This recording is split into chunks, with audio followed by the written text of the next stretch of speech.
जो हमारा second question है वो क्वेश्चन है find the values of k for each of the following quadratic equation so that they have two equal roots. है ना कि इक्वल रूट्स। अब इक्वल रूट्स का मतलब क्या? हमने अभी पढ़ा था पिछले क्वेश्चन में। इक्वल रूट्स कब होते हैं? कि जब हमारा जो डिस्क्रिमिनेंट होता है मतलब बी स्क्वायर माइनस फोर ए सी होता है, अगर वो जीरो हो जाए इक्वेशन का, तो जो हमारे दोनों रूट्स होते हैं वो इक्वल होते हैं। ठीक है, तो हम ये वाली चीज निकाल के देखेंगे हर इक्वेशन के लिए, और अगर जीरो को इक्वल पुट कर देंगे और के की वैल्यू निकाल लेंगे। तो फर्स्ट क्वेश्चन से स्टार्ट करते हैं। फर्स्ट क्वेश्चन है 2x² plus k x plus three equals to zero. तो इसमें जो हमारा बी है वो है के, जो हमारा ए है वो है टू, और जो हमारा सी है वो है थ्री। तो जो हम डी निकालेंगे तो डी हमारा जो बी स्क्वायर माइनस फोर ए से आएगा। बी तो हमारा के हो गया, तो मतलब के स्क्वायर फोर, ए हमारा टू है और सी हमारा थ्री है, तो हो जाएगा के स्क्वायर माइनस फोर टू जो एट, एट थ्री जो 24।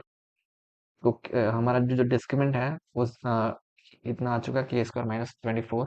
और क्योंकि हमारे जो रूट्स हैं वो इक्वल हैं, तो हम इसको इक्वल टू जीरो के इक्वल पुट कर देंगे। ठीक है, तो जो हमारा आंसर हो जाएगा, मैं इधर कर देता हूँ सॉल्व इस साइड, कि इस साइड पूरा भर चुका है।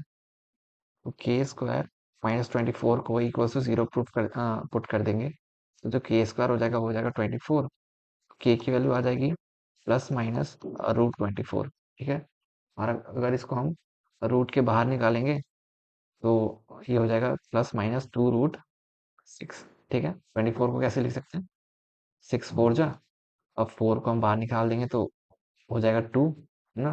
टू का स्क्वायर फोर होता है, तो ये हमारा आगे की value plus minus two root six. ठीक है, इसी के साथ फर्स्ट पार्ट खत्म हो गया। सेकंड पार्ट करते हैं। इसको मैं मिटा लूँ,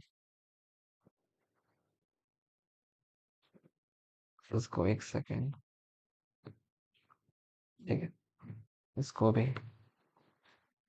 अब इसका जो सेकंड पार्ट है वो थोड़ा सा, मतलब थोड़ा सा क्या, वो भी आसानी है, खैर बस ध्यान से देखना।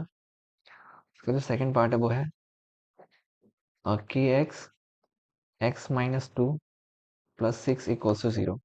तो पहले तो हम इसे क्वाड्रेटिक इक्वेशन का जो जनरल फॉर्मेट होता है उसके फॉर्म में करते हैं, मतलब के एक्स स्क्वायर के फॉर्मेट में।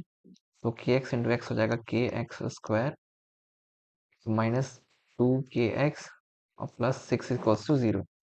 तो यहाँ पे जो हमारा ए है, ए तो हमारा के हो गया, जो बी है वो हो जाएगा माइनस टू के। जो हमारा ए होता है वो एक्स स्क्वायर के साथ होता है, तो एक ए हो गया। जो बी होता है वो एक्स के साथ होता है, माइनस टू के। और जो सी है वो सिक्स है। तो हमारा जो डिस्क्रिमिनेंट निकालेंगे अब, बी स्क्वायर माइनस फोर ए सी। तो बी स्क्वायर क्या है हमारा, मतलब बी क्या है, माइनस टू के, माइनस टू के का होल स्क्वायर माइनस फोर, ए हमारा के और सी है हमारा सिक्स। तो टू के का स्क्वायर हो जाएगा फोर के स्क्वायर, और ये हो जाएगा फोर के इंटू सिक्स माइनस 24 के।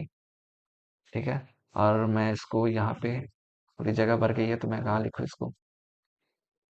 इसको मैं मिटा देता हूँ और इस साइड लिख लेता हूँ, इधर यहाँ पे। ठीक है, तो हमारा क्योंकि इक्वल रूट्स हैं, तो जो हमारा डिस्क्रिमिनेंट है वो जीरो के इक्वल होना चाहिए, डी इक्वल से जीरो। तो हमारा फोर के स्क्वायर माइनस 24 के पहले मैं इक्वल से जीरो होना चाहिए। अगर मैं यहाँ से फोर और के कॉमन ले लूँ तो हो जाएगा के माइनस सिक्स इक्वल से जीरो। तो यहाँ से के हो जाएगा, के की एक वैल्यू आएगी जीरो और के की एक वैल्यू आएगी सिक्स। तो हमारी के की दो वैल्यू आ चुकी है, जब के हमारा जीरो होगा और जब के हमारा सिक्स होगा, तो हमारे इक्वल रूट्स आएंगे। ठीक है, तो इसी के साथ हमारा सेकंड क्वेश्चन भी कंप्लीट होता है। अब थर्ड क्वेश्चन